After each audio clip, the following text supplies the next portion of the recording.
देखो इसमें दिया है आकृति 6.30, मतलब ये जो आकृति इसमें दी गई है इसकी बात हो रही है। यदि ए बी समांतर है सी डी के, जो ए बी है वो समांतर है सी डी के, ठीक है। अब देखो दो रेखाएं आपस में समांतर होती हैं तो मैंने आपको बोला था जो एकांतर कोण होते हैं वो और जो संगत कोण होते हैं वो आपस में क्या होते हैं, बराबर होते हैं। ये मैं आपको पहले ही बता चुका हूँ, ठीक है। और साथ में हमें दिया है ई एफ लंब है सी डी पर, जो ई एफ है वो लंब है सी डी पर। लंब होने का मतलब है जहाँ पे भी लंब की बात होगी वहाँ पे हमेशा 90 का कोण बनेगा। तो आप देख रहे होंगे यहाँ पे 90 का कोण बन रहा है, तो इस साइड 90 का कोण बनेगा तो यहाँ भी 90 का कोण बनेगा, ठीक है। दूसरी चीज़ हमें ये दी है और साथ में ये दिया है कोण जी ई डी, जी ई डी, जी ई डी मतलब पूरा ये वाला कोण। तो ये हमें दिया है किसके बराबर है, 126 के बराबर है। तो यहाँ पे मैं लिख देता हूँ 126, ठीक है। तो कोण ए जी ई, ए कहाँ पे है, ए जी और ई, मतलब ये वाला कोण पहले ए जी ई मतलब ये वाला कोण होगा ना, तो ये वाला कोण हमें निकालना है, ठीक है।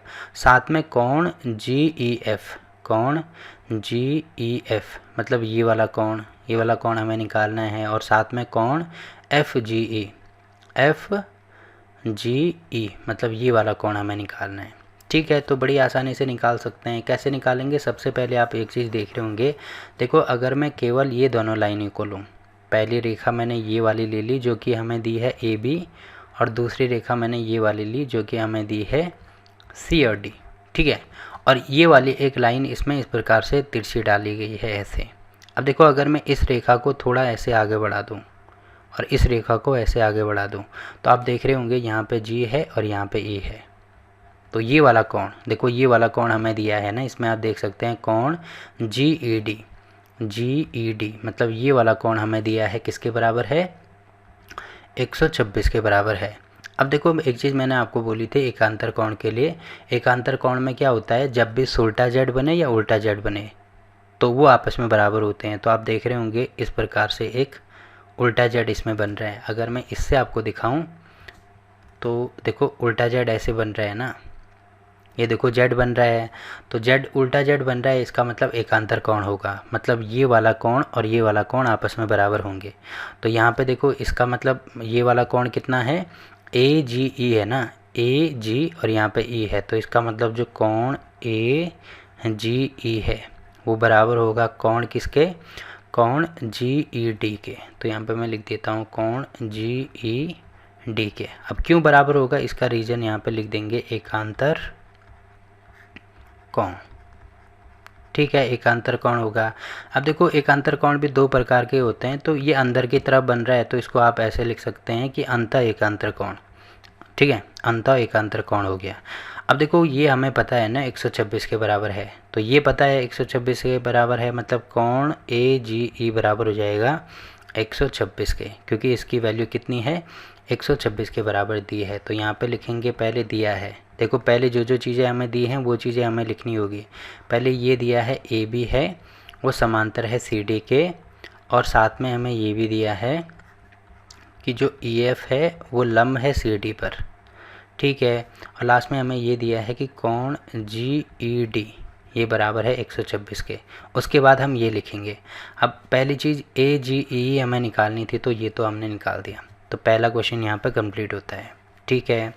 अब दूसरी चीज़ हमें क्या निकालनी है, देखो दूसरी चीज़ हमें निकालनी है जी ई एफ, जी ई एफ मतलब ये वाला कोण निकालना है, ठीक है। तो ये वाला कोण मैं कैसे निकाल सकता हूँ, तो आप यहाँ पे देख रहे होंगे कि ये वाला कोण हमें पता है, ये वाला कोण पता है, मतलब जी ई डी, जी ई डी ये पूरा कोण किसके बराबर है, पूरा कोण 126 के बराबर है। और ये वाला कोण ई एफ ई डी ये भी हमें पता है 90 के बराबर है। तो ये पूरा कोण 126 के बराबर है ना, तो यहाँ पे मैं लिख देता हूँ चूँकि जो जी ई डी है वो बराबर है 126 के। अब जो कोण जी ई डी है उसको मैं ऐसे लिख सकता हूँ क्या, इसको दो पार्ट में डिवाइड कर दिया, आधा ये और आधा ये, कोई फ़र्क नहीं पड़ेगा, मतलब जी ई डी के बदले में ऐसे लिख सकता हूँ जी ई एफ। तो यहाँ पे हो जाएगा कोण जी ई एफ प्लस कोण एफ ई डी, तो यहाँ पे हो जाएगा एफ ई डी, इसकी वैल्यू भी होगी 126 के, क्योंकि पूरा कोण को मैंने 2 पार्ट में डिवाइड कर दिया। अब ये वाला कोण तो हमें पता है ना, FED किसके बराबर है, 90 के बराबर है। तो कोण GEF बराबर नहीं प्लस होगा, यहाँ पे इसकी वैल्यू है 90 के बराबर, ये हो जाएगा 126 के। क्यों होगा, क्योंकि हमें ये दी है कि जो EF है वो लंब है किस पे, CD पे। ये इसका रीज़न यहाँ पे लिख देना, ठीक है, ये चीज़ होगी। अब अगर मैं इसको इधर लेके आता हूँ, ये जो 90 है इसको इधर लेके आता हूँ, तो यहाँ पे कोण GEF ये बराबर हो जाएगा 126। इसको इधर लेके आएंगे तो माइनस में 90, तो कोण GEF बराबर 126 में से 90 माइनस करेंगे कितना हो जाएगा, ये 36 के बराबर। तो ये वाला कोण भी हमने निकाल दिया, ठीक है। अब देखो 2 कोण हमने निकाल दिया। अब लास्ट ये वाला कोण निकालना है, FGE। FGE मतलब ये वाला कोण हमें निकालना है। तो ये वाला कोण तो बड़ी आसानी से निकाल सकते हैं। ये वाला कोण हमें पता है किसके बराबर है, 126 के बराबर है, और किसी भी सरल रेखा के एक और 180 का कोण बनता है। तो इसको मैं यहाँ पे लिख रहा हूँ, ठीक है, जिससे कि ये चीज़ें मुझे दिखें।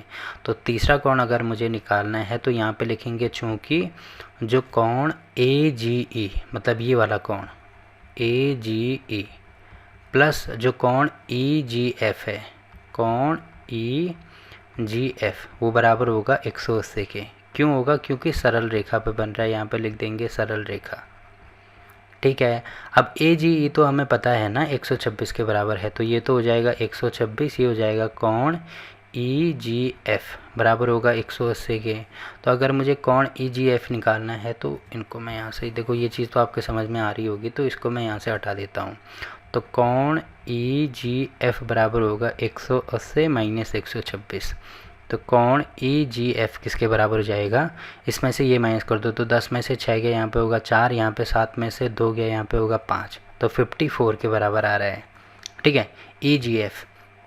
EGF मतलब ये वाला कोण, हमें यही निकालना था ना, FGE देखो EGF को या FGE यही कोण आ रहा है और EGF यही कोण आ रहा है, तो इसको मैं ऐसे भी लिख सकता हूँ, कोण FGE, ठीक। तो 54 के बराबर, देखो तीनों कोण हमने निकाल दिए, ठीक। बस केवल आपको एकांतर कोण, संगत कोण और एक मैंने बोला था शीर्षाभिमुख कोण, इनका कॉन्सेप्ट पता होना चाहिए, बाकी आप बड़ी आसानी से सारी चीज़ें निकाल सकते हैं।